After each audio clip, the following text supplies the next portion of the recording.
This presentation was originally delivered in Philadelphia in November 2009 at a convening for the National Writing Project's Digital Is initiative. My goal for the presentation was to get attendees warmed up for the amazing talking, thinking, writing, and working we did at the convening, and to make a few arguments about what digital is. Hello, I'm Danielle DeVoss from Michigan State University, a partner in the Red Cedar Writing Project. I'm here to talk about what digital is.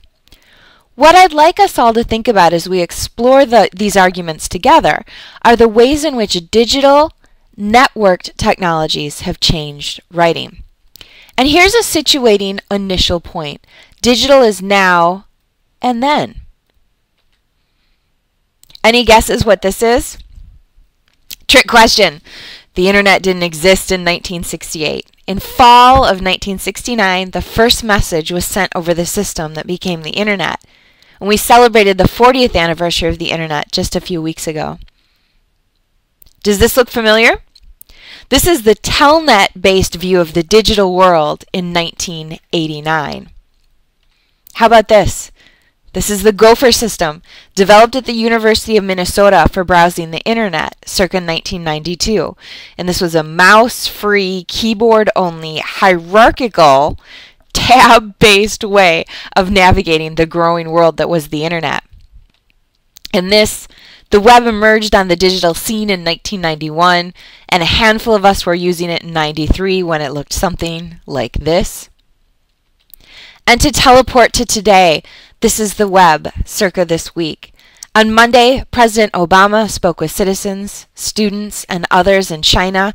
In one meeting in Shanghai, he noted, "I think that the more freely information flows, the stronger a society becomes.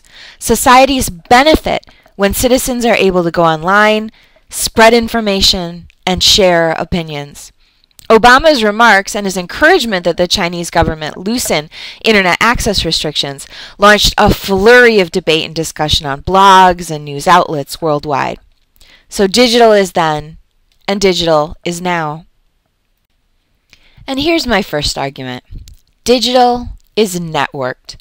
Jim Porter, a composition scholar and a colleague of mine, noted that the true technological revolution isn't necessarily computers themselves, but rather the sharing, the writing, the collaborating, and the more that we do across networks of computers.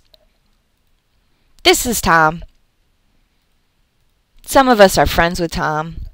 About a month ago, Tom had 880,678 friends. And that number was up almost 4 million since 3 months earlier. Facebook, another popular social networking tool, has more than 300 million active users and is home to more than 40 million status updates daily. On LiveJournal, 23.5 million journals and communities have been created since 1999. And more than 173,000 entries were posted in the last 24 hours. I captured this a month ago. This is a capture of Gigatweet showing about 10 seconds of Twitter activity. In terms of the power these network spaces can offer our work in our classrooms, Paul Allison, one of the facilitators of Youth Voices, notes that elements of effective writing instruction can be amplified in network spaces. What happens in blogging and in podcasting is that these things, like audience, these things that seem almost imaginary to students, become real. My second argument, digital is collaborative. Okay, admittedly, a silly example, but I think a powerful one in terms of digital collaboration. Thousands and thousands of users a day caption pictures of cats on I Can Has Cheeseburger. Using a wiki, hundreds of people have collaborated to rewrite the Bible in lolcat speak. Oh hi, in the beginning, Ceiling Cat made a disguise into Earths, but he did not eat them. The Earths had no shape, and had a dark face, and Ceiling Cat rode invisible bike over to Waters.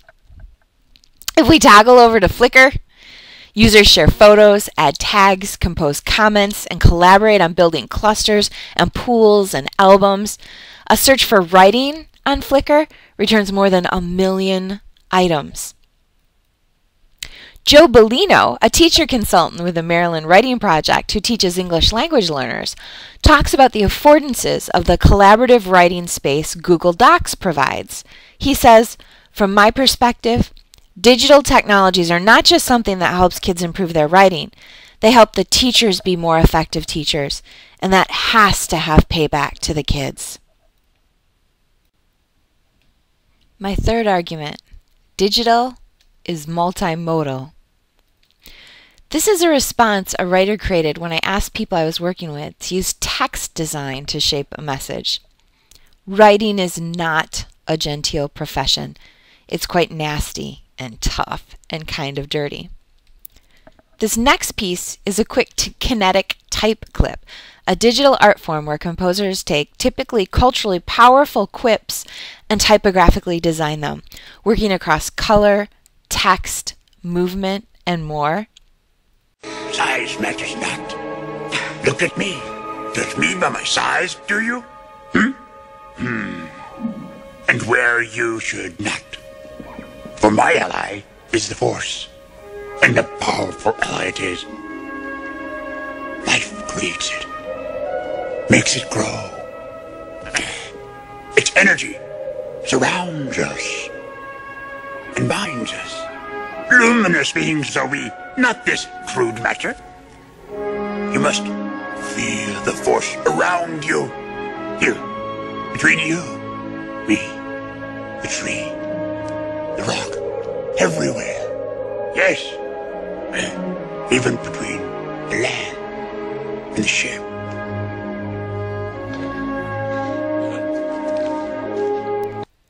Another example of rich multimodal work is from Reva Potter and her 7th grade language arts students who write original poetry, then compose digital movies.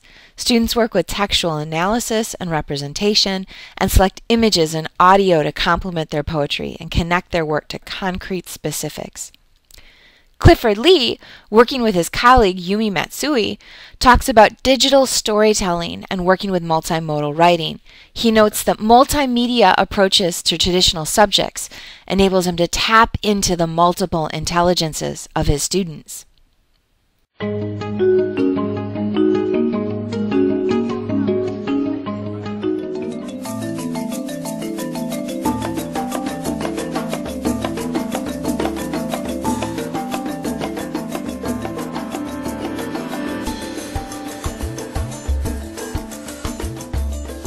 Writing the script was different because we had to separate between what was my partner going to say and what was I going to say and things like that. You know, what line was he going to say, the feeling that we had to put to that line, and that how was the line supposed to go, and what was like the tone of voice that you had to have in that line. There's so much freedom in what students can kind of do with it, which is great, I think, about project-based learning, because it does allow individual talents to kind of shine.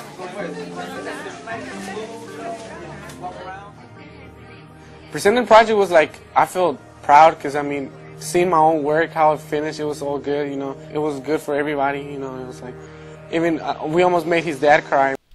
We're up to number 4. Digital is remediated.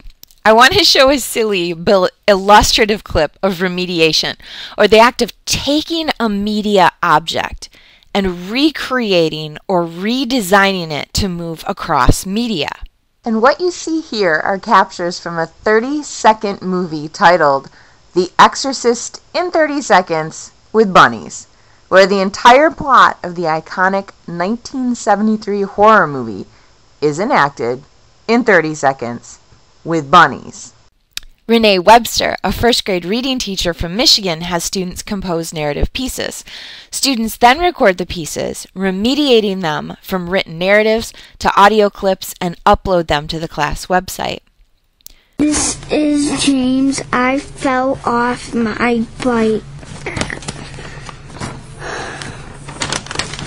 I went in the house. Robert Rivera Emisola talks about his desire to create a bridge across approaches and modalities. Remediating, having students take pieces composed for one medium and migrate them to another media form, can provide such a bridge. Point 5, digital is remixed. So where remediation is the act of taking one media piece and moving it to another media format, remix is taking bits, pieces, and parts of other media and mixing or mashing them together to create new messages and new meanings. Here's one infamous example of remix.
Julian Marsano, an elementary school teacher in Brooklyn, has his students select among digital materials and remix them to create public service announcements. What you're about to see is a public service announcement. A PSA is like a commercial, but instead of selling something, it's teaching the public about something important.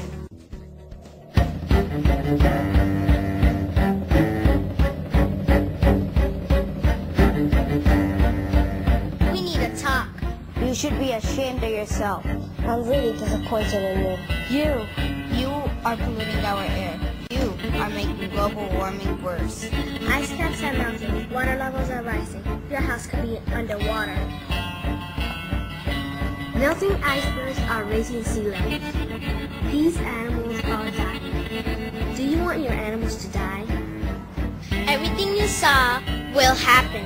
And global warming keeps coming. You caused it now. You have to stop it. 6, and linked to the fact that digital is remixed, is that digital is policed. So we're having students download and mix and mash and work with different pieces in media. What if those pieces in that media are owned by someone else? What if a student thinks it's most rhetorically effective or artistically effective to use a clip from a contemporary song or an image that might be owned by a particular photographer? This might look familiar to you. This is a video no longer available message posted to YouTube. The video has been removed due to a copyright claim by Viacom. This is a Digital Millennium Copyright Act, or DMCA, cease and desist order sent to a YouTube user for posting content the person did not own. And this is a pretty compelling example of the over-policing of media. Stephanie Lentz posted a short clip, not even 30 seconds, of her kids dancing and playing in her kitchen. The video was forcibly removed by YouTube because faintly in the background you could hear a Prince song, Let's Go Crazy, playing. Lentz, however, wasn't going to let that happen and contacted the Electronic Frontier Foundation, or EFF, which is a nonprofit organization that helps protect the digital rights of citizens. As educators, we have a powerful tool that allows us and our students to use copyright-protected work, and that's fair use. There's a great project called Media Literacy through Digital Production, designed to help teachers understand and work with an absolutely fantastic document, the Code of Best Practices and Fair Use for Media Literacy Education. This clip is from later in the video of Julian Marsano and his students' public service announcements, created by selecting among and remixing existing media. And I think this is a really compelling example of how important it is for our students to have creative public commons available for them to compose particular messages. The Code of Best Practices helps me feel more confident developing projects that utilize copyrighted works in the service of media literacy. Classroom production is effective when students think critically about how each piece of media they use supports their point of view. That decision-making process relies on a pool of relevant images and sounds, not any one specific work. We hope you enjoyed it, but most importantly, We hope you get the message. And certainly, policing or policying doesn't always have to do with the law. Bud Hunt, for instance, has posted his own terms of use statement on the blog and other digital spaces he uses with students. The policy, in part, informs students that they should treat blog spaces as classroom spaces and as tools for learning. Two more, and I hedge these a little bit. Digital requires critical thinking. Let's play One of These Things Is Not Like the Other. What you see on the screen is a poster for the release of Harry Potter and the Order of the Phoenix. And what we see now is the same poster, but for the IMAX release of the movie. When we look at the two posters together, we can see some obvious differences. For instance, the IMAX poster is cropped more tightly. We can't see as much of the actors' heads on the left and the right side. And we can't see as much of Harry's legs as we can see in the regular movie version poster. The IMAX poster is also lit a little bit differently. The highlighting and the contrast in the image has been changed. But perhaps most significantly, Hermione has grown. Here's another game of One of These Things Is Not Like the Other.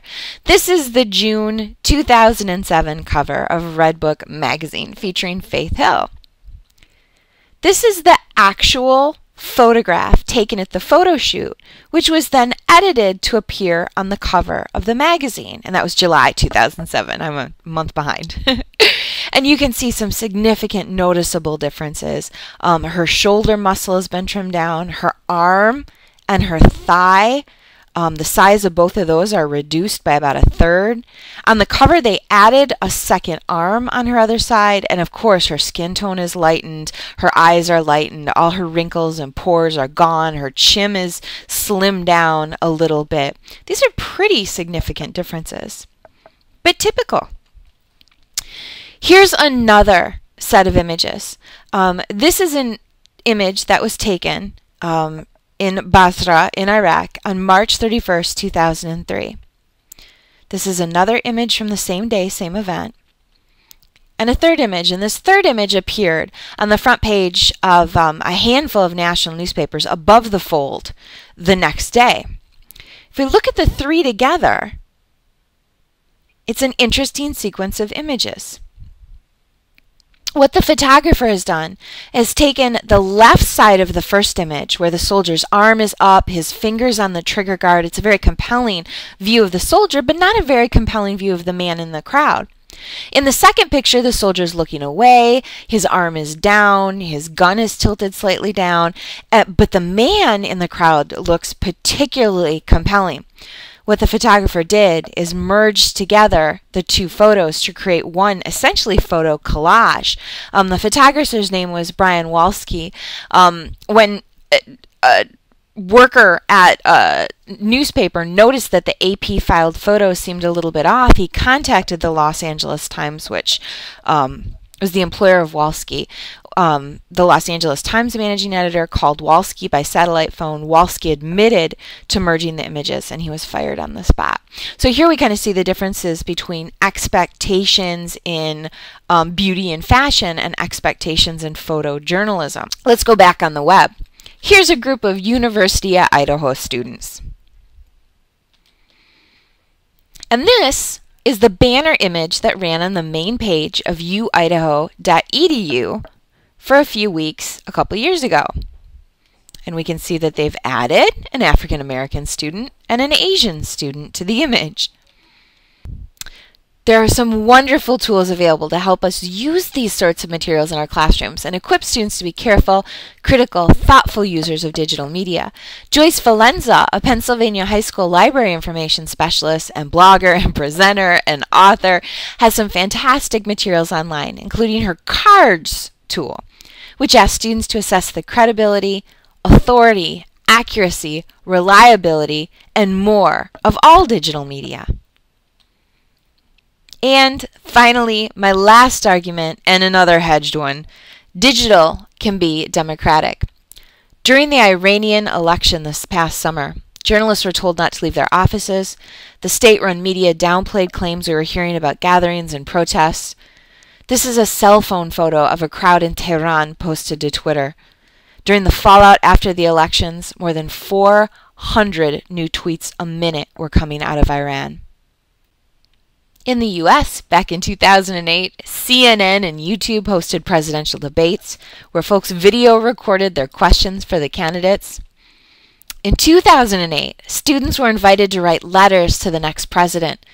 The project was co-sponsored by the National Writing Project and Google, and almost 6,000 letters were written. These guys are excited because now they have a voice. 4 years ago, they kept saying, well, why do we care? Nobody cares what we think. We don't have a voice.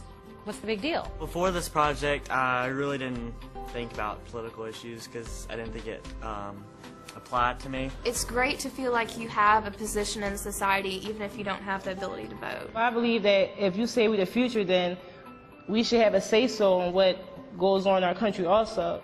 My topic is education, the economy, immigration, healthcare and the economy, war in Iraq. I don't agree with discriminating against a group of people. So I think that gay rights is something that really needs to be addressed. The biggest issue that I'm taking a stand on is education. We were, immediately excited about signing up and getting involved, introducing the kids to such a wonderful tool as Google Docs. It's less my imparting knowledge and us all learning together. So, phew, digital is now and then. It's networked, collaborative, multimodal, remediated, remixed, and policed. And digital requires critical thinking and can be democratic. Writing is digital.